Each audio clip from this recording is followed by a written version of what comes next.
Danny Flexon here for SecondsOut. Delighted to be joined once again by my good friend Harlem Eubank here at the press conference for your cousin Chris against Liam Smith once again. What's it like? What's the atmosphere? What are you feeling from both your cousin and from Liam from what you've seen up there? It's good, isn't it? Their personalities, they gel quite well. You can tell they both irritate each other. And this time round, it's, they're both speaking well. They're both preparing well. And I think it's got us looking forward to the next round. I think it's a much bigger fight than the first one. And they gel really well. Like, their personalities clash.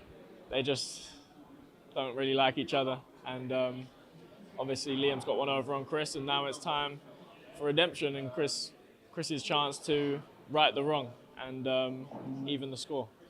Let's dive right in. What went wrong for Chris in the first fight? And don't just say, well, he got hit with a good punch. What was wrong in the build-up or during the fight that led to his defeat? I believe it's, in preparation and him not realizing the threat in front of him and not appreciating that Liam Smith's a very good fighter. And now he knows that. And I think his whole preparation will be different this time round. And I think we'll see.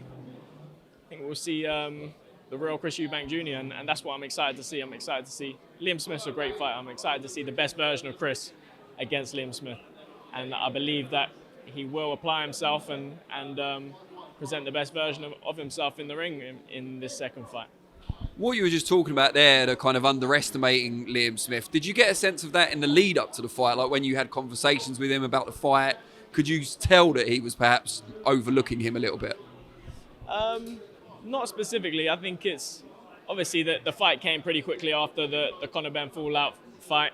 I know he was preparing well for that fight, and I think to continue that against a better fighter in Liam Smith is a difficult task, to continue that camp to prepare for something which is a bigger challenge. So had he already peaked, perhaps, in a sense?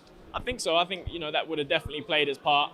I think now he knows the danger in front of him in Liam Smith. He knows it firsthand, and I believe he will prepare for that challenge. And he doesn't like having that over him, and I believe that he will apply himself fully to change that in the second fight. Now, you're not on this card, but for a very good reason. Just tell people why you can't go on June 17th. I think I'll be headlining on Channel 5 again soon, hopefully June. So that's the plan. Keep the momentum going, keep developing as a fighter, and keep heading towards the top, slowly but surely, and working towards that. What type of opponent should we expect for the next one? Another good test. See all these fights I'm in, they're all good tests. I'm always in entertaining fights against fighters that are, coming to really win. Not fighters turning up to fill the gap. Fighters that are coming to dethrone a Eubank. That's how they see it. And I'm always preparing for that test that I have in front of me. So no doubt, it's going to be bigger and better and build me on that path to fulfill my potential. And talking of fulfilling your potential, a fight for the British title is something we've talked about a number of times in the past.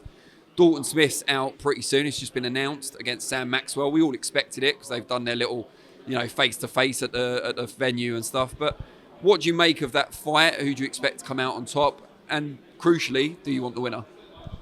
I expect Dalton to win that fight. He's a more complete fighter, I think.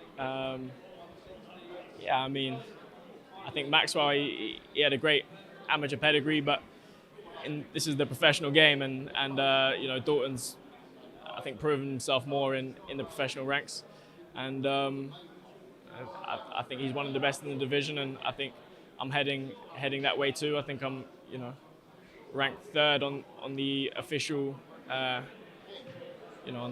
the box rank now, so I'm right up there, and I'm looking forward to. I'd love that fight. I believe he will win, and then why not set up a big domestic clash end of the year. And do you see him as kind of, apart from yourself, as the standout of the rising contenders from the UK at that weight? Because Adam Azim is obviously the third one that everyone talks about. Yeah, I think he's the more experienced one. He's the one that's had more fights and more challenges and established himself more at this stage. The division's packed with talent, and this is the super lightweights, the welterweights. These are the really exciting divisions to be in. I'm excited to be a part of that, and it's going to be a very exciting division for the fans going forward. You mentioned welterweight there, completely unprompted. Is that kind of a hint of Freudian slip? Could we see you move up at some point? Potentially. I mean, I make the weight pretty well for now, but I would never write off the welterweight division too. I think it would probably be a natural progression in the future, but for now, I'm ready to make a stamp, make my mark on the light welterweight division. And just finally, how are you adapting to life as a terrestrial TV headline act? I'm enjoying it. It comes with more pressure. Comes with more lights and more eyes, and I like that, and I'm relishing in it. And I think I'm putting in the performances against game opposition that come to dethrone a Eubank on terrestrial TV.